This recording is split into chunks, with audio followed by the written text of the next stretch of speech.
But I think, what we see within Scripture, and we have to be honest with what we see within Scripture, is that what we see described is that God is complex within his unity. Yeah. And that continually we have statements that are repeated. Statements like Deuteronomy 34:6, which is sometimes referred to as the Shema. Hear, O Israel, the Lord is God, the Lord is one God. And this is a statement that has been repeated since the time of Moses to modern Orthodox Jews today, every morning and every evening.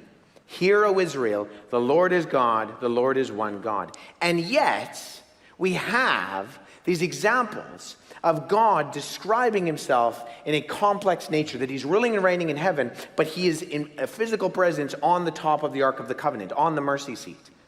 And we have stories like we see in Genesis chapter 18, where two angels and one individual identified as Yahweh, as the God of the Bible, shows up to Abraham's tent, and they dialogue with Abraham about what's going to transpire at Sodom and Gomorrah. The two angels leave to go deal with Abraham's relatives in Sodom and Gomorrah, and then the extended conversation between Abraham and God eventually has God leaving in some sort of physical form. And then it has this very interesting passage in Genesis 19 where it says, and then Yahweh in heaven rained fire and brimstone from Yahweh on earth. What? There's only one God. There isn't two Yahwehs. So what's going on? I would posit that if God was fully comprehensible, if you could understand all the intricacies of who God is within both his being and his character, it's probably a God that you made up. That as we are complex, God is even infinitely more complex. And there is an aspect that theologians talk about in what's sometimes described as understanding and comprehending, in that I can understand when the Bible talks about eternity as a long period of time, in my kind of finite thinking. But what does time without end mean? I can't comprehend that. I can't wrap my head around that. But what do we see communicated to about who God is that the Father is described as Yahweh God in his honors, attributes, his names, his deeds, and he's given the seat of the Almighty. Jesus is described and given the honors, the attributes, the names, the deeds, and the seat of the Almighty. And the Spirit is given the honors, the attributes, the names, the deeds, and the seat of the Almighty. It spells out HANDS, by the way. It's an acronym. I did that so you could remember it. I didn't come up with that. Two brilliant scholars named Rob Bowman and Ed Komachowski came up with that in a book that you're all going to read after this called The Incarnate Christ and His Critics.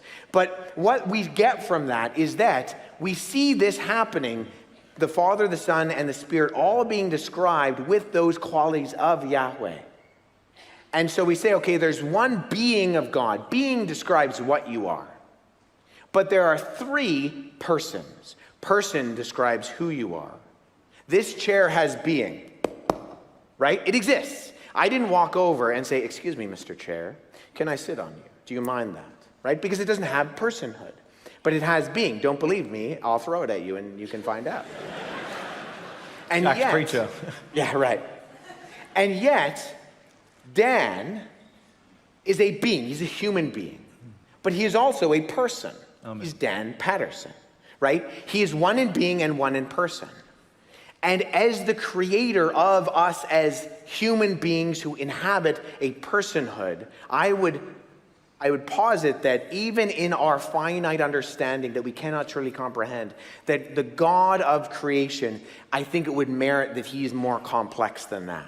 And even in all the things that we cannot and do not understand about the God of the Bible, we still can come to this text and say, what I see here is describing something that maybe I don't fully understand, but that I can submit myself to humbly in saying, I don't understand all the details, but what I do see is something that is wonderful and that is beautiful, and that the Father sends the Son, and the Son goes willingly of his own accord, and he dies in our place through the power of the Spirit in order to give us life. That the message of the gospel and salvation is inherently Trinitarian. It is the three operating co-equally and co-eternally in a set of living, loving relationships. And even if I don't understand how that parses out in every way, I can submit myself to it because I believe that this is true. That's great. Thank you.